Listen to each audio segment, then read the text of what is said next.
ఈరోజు మీ యోగా క్లాస్ ఎలా ఉంది మీకు చాలా అనుభవం? బాగుంది. ఆ, కానీ అందరితో పాటు నేను చేయలేకపోతున్నాను. నిదానంగా చేయంగా చాలా ఒక్కరోజుకే చాలా సంతోషం అనిపించింది. అంటే నాకు కూర్చొని భోంచేయటానికి కూడా రాదు. కొంచెం ఇప్పుడు స్టార్టింగ్ కదా, తర్వాత రాను రాను మీరే కూర్చొని ఆ, భోంచేయగలుగుతారు కూడా. ఆ, ఒక నెల రోజులు అయితే మీ శరీరం మొత్తం సహకరిస్తుంది. అదే. చాలా ఓకే. సంతోషం. యోగా అనేది అందరికీ అవసరము.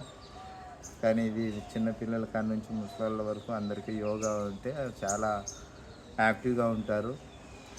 శరీరాన్ని అదుపులో పెట్టుకొని ఆ, చక్కగా మన గృహంలో చేసుకోవాల్సిన పనులన్నీ చేసుకోగలుగుతారు. యోగా అందరికీ అవసరము. కాకపోతే ఈ మాయా సంసారంలో పడి మనుషులంతా శరీరం అంటే ఏందనేది, దేహమే దేవాలయం ఆత్మే దేవుడు అన్న విషయం తెలుసుకోలేకుండా శరీరాన్ని వృధా చేసుకుంటున్నారు.